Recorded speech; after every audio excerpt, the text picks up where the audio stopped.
दोस्तों, आज के वीडियो में मैं आपको बताऊंगा कि अगर आप भी भारतीय रेलवे में एएलपी के साइको टेस्ट देने जा रहे हैं, यानी कि आपने सीबीटी 2 का एग्ज़ाम पास किया है, तो आपको अपना जो साइको टेस्ट है उसके बारे में आज मैं डिटेल में बताऊंगा कि कैसे टेस्ट होता है और ये टेस्ट क्यों होता है, और आपको एग्ज़ाम हॉल में जाने से पहले और एग्ज़ाम हॉल में जाने के बाद क्या क्या सावधानियां बरतना है जिससे कि आपका ये साइको टेस्ट आसानी से निकल जाए।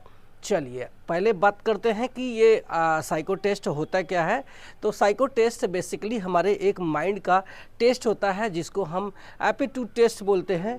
उसको हम कंप्यूटर पे, चूँकि ये एग्ज़ाम लिया जाएगा इसीलिए इसको CBAT बोलते हैं, यानी कंप्यूटर बेस्ड एप्टीट्यूड टेस्ट बोलते हैं। तो आप जब एग्ज़ाम में हॉल में जाएंगे तो भी आपको सामने एक कंप्यूटर दे दिया जाएगा, उसी पर आपका सवाल रहने वाला है। जैसे आपका CBT 1 CBT 2 था, उसी तरीके से आपका कंप्यूटर पर ही सवाल पूछा जाएगा, लेकिन ये सवाल थोड़े अलग, थोड़े लॉजिकल, थोड़े डिफरेंट होंगे, क्योंकि वो सवाल पहले आपका जो CBT 1 CBT 2 में जो पूछे जाते थे और वो मैथमेटिक्स, रीजनिंग, GK GS था, बट ये जो सवाल है वो आपसे, आपके माइंड से रिलेटेड पूछे जाएंगे। तो आपको इस साइको टेस्ट की ज़रूरत क्यों है? तो आपको बता दूं कि भारतीय रेलवे में 2 पोस्ट है, एक है ALP जो कि ट्रेन चलाता है, और दूसरा है हमारा स्टेशन मास्टर जो सिग्नल देता है। तो चूँकि ये दोनों काम बहुत ही जिम्मेदारी वाले हैं, यानी कि इनके काम बहुत ही क्या कह लो, एक तरीके से कि ट्रेन संचालन से डायरेक्ट दोनों कर्मचारी जुड़े रहते हैं। तो जब भी इनकी भर्ती होती है तो इन दोनों कर्मचारियों का भर्ती होने से पहले एक साइको टेस्ट लिया जाता है। तो स्टेशन मास्टर का भी होता है और ALP का होता है, बाद में लोको पायलट का भी साइको टेस्ट लिया जाता है। और जो कि जैसे मान लीजिए कि मोटरमैन में भर्ती होता है, जैसे मान लीजिए कि मुंबई में लोकल ट्रेनें चलाने के लिए जो मोटरमैन होते हैं उनका भी साइको टेस्ट होता है। इसके अलावा अगर आप लोको पायलट बन जाते हैं और आपकी गाड़ी का स्पीड 130 या फिर उससे ज़्यादा की स्पीड की ट्रेनें रहेगी, तो भी भारतीय रेलवे उस समय आपका जो है साइको टेस्ट करवाती है, एप्टीट्यूड टेस्ट करवाती है, ताकि आपको उस ड्यूटी के परफॉर्म करने के लिए आप सक्षम है कि नहीं है, आपके अंदर क्षमता है कि नहीं है, ये सारी चीज़ें चेक करने के लिए, जानने के लिए ये टेस्ट किया जाता है।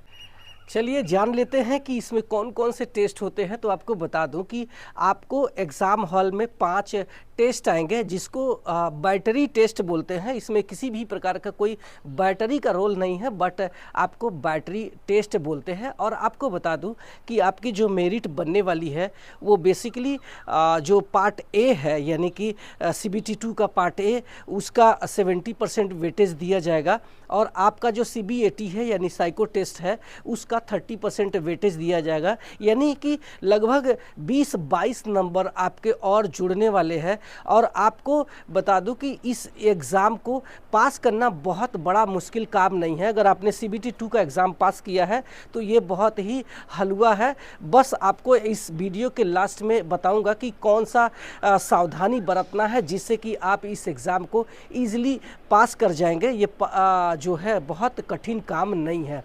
चलिए बताते हैं कि आपको कौन कौन से टेस्ट इसके एग्ज़ाम में पूछे जाने वाले हैं। तो मैंने बता दिया कि 5 तरह का जो टेस्ट पूछे जाते हैं, वो टेस्ट इस तरीके से है कि पहला है मेमोरी टेस्ट है, यानी कि आपको मेमोरी का टेस्ट लिया जाएगा कि कैसे आप जो है किसी चीज़ को भूल तो नहीं जाते हैं।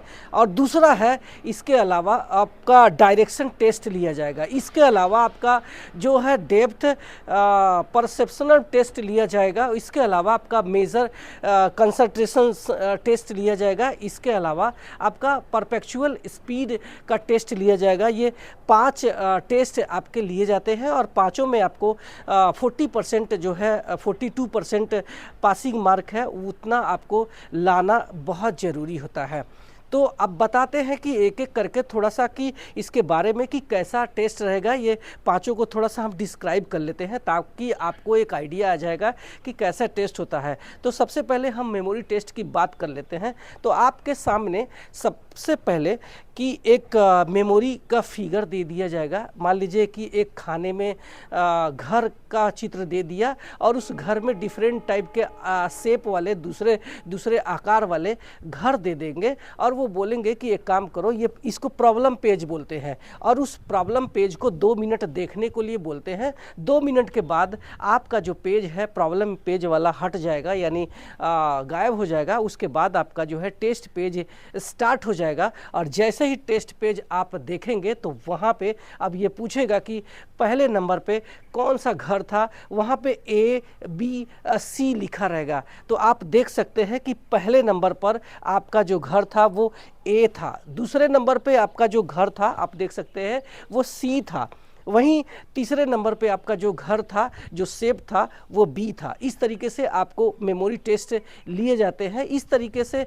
आपको दूसरे भी मेमोरी टेस्ट लिए जाते हैं। जैसे मान लीजिए आपको रेलवे के ट्रैक का दे दिया गया और हर एक जगह पे आपको स्टेशनों के नाम शॉर्ट फॉर्म में दे दिया। यहाँ पे ये इलाहाबाद है, यहाँ पे जो है दिल्ली है। ये स्टेशनों के नाम शॉर्टकट में यानी कि 3 डिजिट में डाल देगा और आपको बोलेगा कि अब आप इसको 2 मिनट इसको देख लो और उसके बाद 2 मिनट के बाद ये आपका जो है प्रॉब्लम पेज गायब हो जाएगा। अगले पेज पर आपको वो रेलवे की ट्रैक तो दिखेगी बट वो आपके स्टेशन गायब हो जाएंगे। अब वो पूछेगा कि ये जो है हर एक स्टेशन के बारे में बताओ कि ये कहाँ पे था। तो आपको एक्यूरेसी इतना लाना है कि मान लीजिए कि 12 आपके प्रॉब्लम पूछे गए हैं तो एटलीस्ट आपको 6 से 7 सही कर सकते हो। आपको ज़्यादा तुक्का मारने की ज़रूरत नहीं है, हालांकि निगेटिव मार्किंग रहता नहीं है, लेकिन आपको कोशिश ये करना है कि आपके एग्ज़ाम में आपका एक एक्यूरेसी बनी रहे, तभी इस एग्ज़ाम में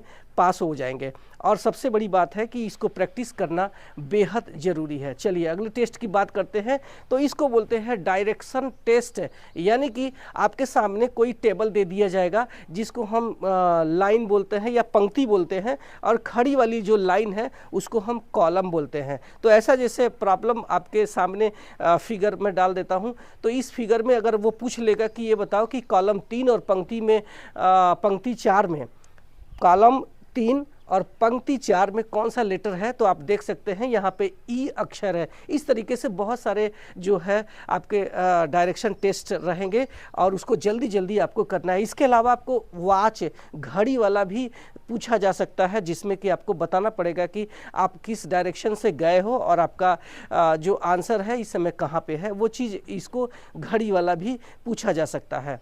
चलिए आप बात करते हैं अगले टेस्ट की। तो इसको बोलते हैं डेप्थ परसेप्शनल टेस्ट, यानी कि आपको ये बताना पड़ेगा कि कितना दूरी पर जैसे मान लीजिए कि आप ट्रेन लेकर के जा रहे हो और आपने जो ब्रेकिंग किया तो आपका जो है आइडिया होने चाहिए कि इतना जो है ब्रेकिंग डिस्टेंस हमारे रहता है। तो इसमें कई टाइप के टेस्ट होते हैं, उसमें मेनली आपको ब्रिक टेस्ट या फिर ब्लॉक टेस्ट वगैरह पूछा जाता है। तो चलिए हम ब्रिक टेस्ट की बात करते हैं। तो आपके सामने एक जो है ईंटों का समूह सामने रख दिया जाएगा और ये पूछा जाएगा कि ये बताओ, उस पे A, B, C, D, E ऐसे करके ईंटों पर मार्किंग रहेगा और ये पूछा जाएगा कि ये बताओ कि जो ए है, पार्टिकुलर जो ईंट ए है वो कितने ईंटों को टच करती है। आपको कॉर्नर नहीं बल्कि ईंट कितना टच करती है। तो आप देख सकते हैं कि इस फिगर में जब हम ए ईंट की बात करूं तो इसमें जो है 3 ईंटों से टच कर रहा है, वहीं बी भी 3 ईंटों को टच करता है, वहीं सी भी 3 ईंटों को टच कर रहा है। अगर आप सी के अलावा डी और ई ईंट को देखेंगे तो ये टोटल 4 ईंटों को टच करते हैं। इसी तरीके से आपको ये देखना पड़ेगा कि आपके जो ब्रिक टेस्ट है इसमें कितने ईंटों को वो टच करता है। इसी तरीके से हम चलते हैं अगले टेस्ट पर। ये तो है मेजर कंसंट्रेशंस, यानी कि आपके सामने ढेर सारे नंबर वाले जो है आ जाएंगे, नंबर आ जाएंगे। अगर आपका लेफ्ट साइड वाला सेम नंबर है और राइट साइड वाला सेम नंबर है तो आपको यस करना है। अगर आपका लेफ्ट साइड वाला और राइट साइड वाला नंबर अलग अलग है तो आपको नो करना है। जैसे इस फिगर में आप देख सकते हैं कि इसमें जो है पहला जो नंबर है वो दूसरे से मैच नहीं कर रहा है तो आपको तुरंत n लिखना है। वहीं हम दूसरा डिजिट देखते हैं तो इसमें दोनों सेम नंबर है तो इसको हम y कर देंगे। इसी तरीके से आपको कुछ ही मिनटों के अंदर बहुत सारे सवाल मिलेंगे। तो आप बात करते हैं कि अगला जो है टेस्ट क्या रहेगा, तो ये टेस्ट रहेगा परपेचुअल स्पीड, यानी कि आपका जो है स्पीड कितना है, किसी चीज़ को देखने की क्षमता कितनी है, किसी चीज़ को ऑब्जर्व करने की क्षमता कितनी है। इसको हम सेम फिगर टेस्ट के हिसाब से देख सकते हैं। आपके सामने एक फिगर होगा, आप देख सकते हैं इस फिगर में एक प्रॉब्लम पेज है, उसको अच्छे से देखने के लिए बोलेंगे। अब ये बोलेंगे कि आपके सामने option A B C D है, इसमें से कौन सा ऑप्शन जो है इस प्रॉब्लम पेज के साथ में मैच कर रहा है। तो आप देख सकते हैं कि इसमें जो है ई वाला डायरेक्ट आपके जो है सवाल से मैच कर रहा है। आकृति आपकी जो प्रॉब्लम वाली आकृति है वो ई वाली आकृति के साथ में मैच करती है। तो इतना मतलब आपके लिए ये काफ़ी इजी है, बट आपको प्रैक्टिस करके जाना पड़ेगा। चलिए बात करते हैं कि आप अगर इस एग्ज़ाम को पास करना चाहते हैं तो कौन से मूल मंत्र है जिसकी वजह से आप जो है इस एग्ज़ाम को ईजिली क्वालिफाई कर जाएंगे। जो साइको टेस्ट होता है ALP का वो बहुत ही इजी होता है, लेकिन कुछ लोग जो है इसको बहुत ज़्यादा हवा बना के इसलिए रखते हैं क्योंकि उनका पार्ट ए में बहुत कम स्कोर रहता है। बाद में साइको टेस्ट में कम स्कोर पास भी होते हैं, कम स्कोर रहता है, इस वजह से सिलेक्शन नहीं होता है। तो वो लोग इसको बताते हैं कि बहुत हार्ड है, बट ऐसा कुछ हार्ड नहीं है। तो चलिए मैं इस वीडियो में वो 5 पॉइंट आपको बताता हूँ जिसको कि आपको ध्यान में रखना पड़ेगा कि यस मैं भी इस एग्ज़ाम को पास कर सकता हूँ, बट ये 5 बातें आपको ध्यान में रख के जाना पड़ेगा। सबसे पहला कि आपको ये समझना पड़ेगा कि ALP का जो एग्ज़ाम है उसमें साइको टेस्ट में कौन कौन से टेस्ट पूछे जाते हैं उसको डिटेल में समझना पड़ेगा और एक एक चीज़ समझना पड़ेगा। ये 5 बैटरी टेस्ट तो पूछे जाते हैं, लेकिन इसको डिटेल में कई टाइप के टेस्ट पूछे जाते हैं और उस सारे टेस्ट का आपको जो है उसको समझना ज़रूरी होगा। चलिए अपने दूसरे पॉइंट की बात करते हैं कि आपको क्या ज़रूरत है साइको टेस्ट का जिससे कि आपको इस एग्ज़ाम में सफलता दिला दे। तो दूसरा है कि आपको अपना जो प्रैक्टिस है उसको बहुत फास्ट करना है और अपने टाइम के अनुसार आपको मैनेज करना है। जब भी आप प्रैक्टिस कर रहे हो तो आपको अपनी जो घड़ी है उसको लेके बैठना, क्योंकि अगर 2 मिनट प्रॉब्लम वाली पेज दिखाने के लिए बोलेंगे तो आपको 2 मिनट अगला सवाल हल करने के लिए बोलेंगे। ऐसे ही आपका दूसरा टेस्ट में कम टाइम रहेगा, उसको ढेर सारे सवाल टाइप करने पड़ेंगे। तो इसके लिए आपको अपनी घड़ी को सामने लेकर के चलना होगा और अपने टाइम मैनेजमेंट के साथ में इसको कम से कम समय में ज़्यादा से ज़्यादा सही एकदम एक्यूरेसी के साथ में क्वेश्चंस को लाना पड़ेगा। तो इसी वजह से आप जो है इस तरीके से अगर करेंगे तो ज़्यादा से ज़्यादा आपकी तैयारी हो जाएगी। चलिए अब बात करते हैं अगला स्टेप की क्या है जो कि आपको एग्ज़ाम में सफलता दिलाएगा। तो जब भी आप अपने एग्ज़ाम हॉल में जाते हैं तो आपको पूरी नींद लेकर के जाना है। पूरा जो भी आपका रेस्ट है, ऐसा नहीं कि आप पूरी रात जाग के जा रहे हैं, क्योंकि यहाँ पे आपके माइंड का टेस्ट होने वाला है। तो आपका माइंड बिल्कुल ही फ्री माइंड रहना चाहिए, बिल्कुल शांत माइंड रहना चाहिए। तो आप अपनी नींद पूरी करके जाना। चलिए बात करते हैं अगले टेस्ट अगला जो हमारा इम्पॉर्टेंट बात है ये है चौथा जो पॉइंट है। अपने एग्ज़ाम हॉल में जाने के बाद बिल्कुल भी ये मत सोचना कि मेरा जो है तैयारी नहीं है या फिर ये बहुत टफ चीज़ है। अगर आपने CBT 2 का एग्ज़ाम पास किया है तो यकीन मानो ये बहुत ही इजी एग्ज़ाम है, पास करना बहुत आसान है, लगभग सारे लोग ही पास हो जाते हैं। तो आपको पूरी कॉन्फिडेंट के साथ में अपने एग्ज़ाम हॉल में बैठना है और तैयारी के साथ में बैठना है।